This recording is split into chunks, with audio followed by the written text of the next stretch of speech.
আমি বাংলাদেশ থেকে যদি টিউশন ফিটা না দিয়ে আসতাম, আমি অলমোস্ট 80% টিউশন ফি পেমেন্ট করে আসছি।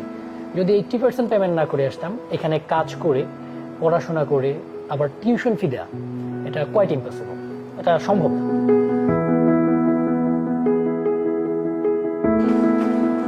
আসসালামু আলাইকুম রহমতুল্লাহি ওয়া বারাকাতুহু। আমি শরফুদ্দিন ভূঁইয়া রাব্বি, প্রধান সম্পাদক দৈনিক গণজাগরণ। আজকে বিয়ন টিভির মাধ্যমে আপনাদের সামনে উপস্থিত হলাম।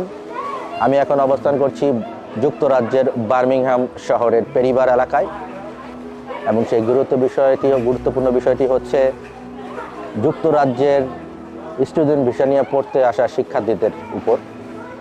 আসলে আমাদের বাংলাদেশ থেকে যে এক্সপেকটেশন নিয়ে শিক্ষার্থীরা এখানে আসছে, আদৌ কি সেই এক্সপেকটেশন অনুযায়ী তারা কাজ করতে পারছে?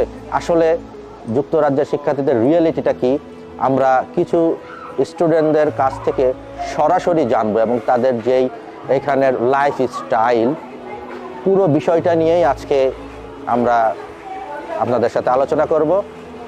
দয়া করে কেউ মিস করবেন না, টানবেন না, আমাদের সাথেই থাকুন, পুরো আমাদের অনুষ্ঠান থেকে চোখ রাখুন, তাহলেই আপনারা জানতে পারবেন আজকের পুরো রিয়েলিটির বিষয়। প্লিজ।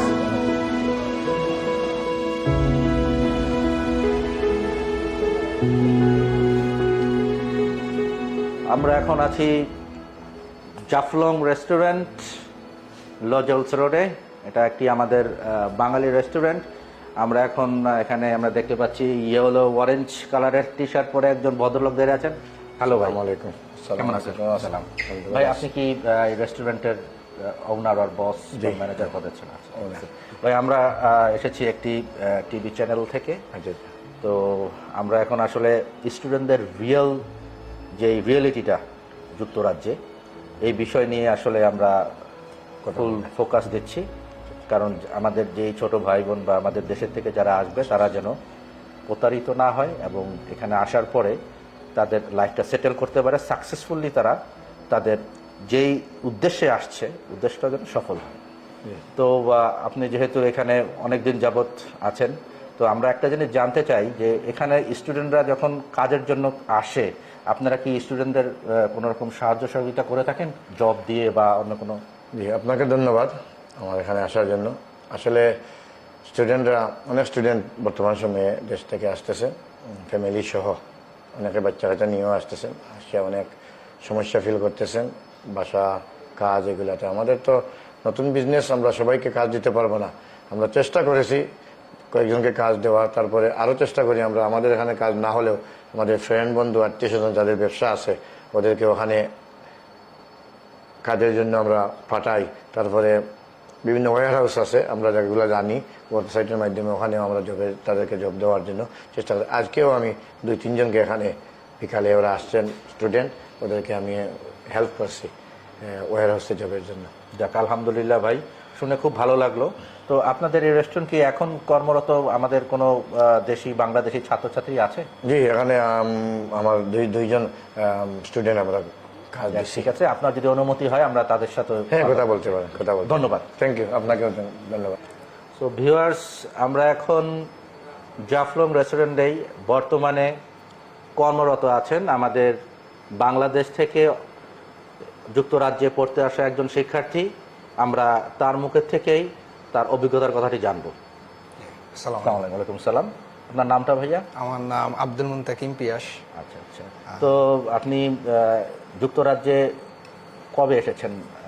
আমি আসছি আপনার 2021 সালের জানুয়ারিতে। মাস্টার্স কোর্স করার জন্য? জি, আমি মাস্টার্সে আসছি।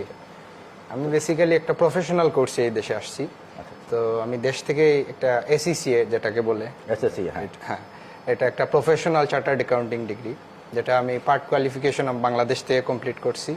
আর এখানে আমি ক্রেডিট ট্রান্সফার করে, তো আপনার এই যে রিমেইনিং যে পার্টগুলো ছিল এগুলোর জন্য এখানে আসছি। অলরেডি কি আপনি কমপ্লিট করে ফেলেছেন? আমি আমার একটা সাবজেক্ট এখনো ক্লিয়ার হতে এখনো বাকি রয়েছে, আর বাকিগুলো আলহামদুলিল্লাহ আমি শেষ করছি। আচ্ছা, তো ওই ক্ষেত্রে আপনার যে টিউশন ফি, আপনি কি দেশের থেকে দিয়ে এসেছিলেন, না এখান থেকেই আপনি স্ট্রাগল করে? আমি মেজরিটি টিউশন ফি আমার দেশ থেকেই দিছি। আর এখানে আইসা আমি প্রথমে একটা ওয়্যার হাউসে কাজ করতাম, যেটা উলভারহ্যাম্পটনে ছিল।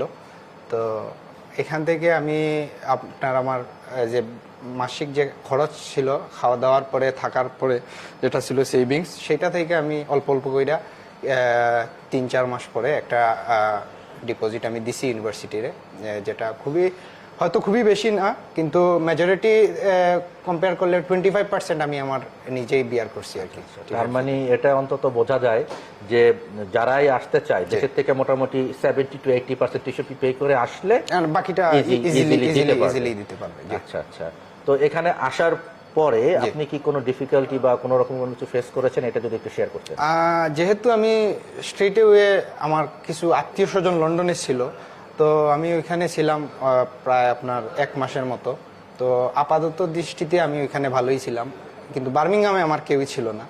আর আমার ইউনিভার্সিটি যেহেতু বার্মিংহামে, আর আমি আসছি পুরো লকডাউনের সময়, তো এসে প্রথম 1 মাস আমার কোনো কাজ ছিল না। তখন আপনার এই যে দেখা গেছে যে কিছু সাপোর্ট আমার যেটা আমি নিয়ে আসছিলাম ওইটা দিয়ে চলতে হয়েছিল। পরে আস্তে আস্তে যখন কাজ পেয়ে গেলাম, কিছু আপনার এই যে ফ্রেন্ড বন্ধু হলো, প্লাস হচ্ছে এই জায়গার সাথে পরিচিত হয়ে গেলাম, তখন আস্তে আস্তে আলহামদুলিল্লাহ কোনো প্রবলেম হয় না। যদি কিছু মনে না করে আপনার ইউনিভার্সিটির নামটা আমরা জানতে পারি? আমি বার্মিংহাম সিটি ইউনিভার্সিটি এসেছিলাম। আচ্ছা, তো এখন এটা কমপ্লিট করার পরে কি আপনি পিএইচডব্লিউ তে যাবেন না অলরেডি পিএইচডব্লিউ তে আছেন এখন? না, আমি আমার থিসিস চলতেছে, তো আপনার আরো 4 মাস হয়তো এইটাই যাবে, এরপরে আমি প্রোগ্রাম করতেছি যে আমি পিএইচডব্লিউ তে চলে যাবেন। তো আমাদের যেসব ভাই বোনেরা দেশের থেকে যুক্তরাজ্যে পড়াশোনার জন্য উচ্চশিক্ষার জন্য আসতে চায়, তাদের জন্য কি আপনার কোনো সাজেশন আছে? সাজেশন একটাই ভাই, এই দেশ বাংলাদেশ থেকে কমপ্লিটলি ডিফারেন্ট। আর এখানে হচ্ছে যে আমাদের দেশে কি হয় যে আমরা মনে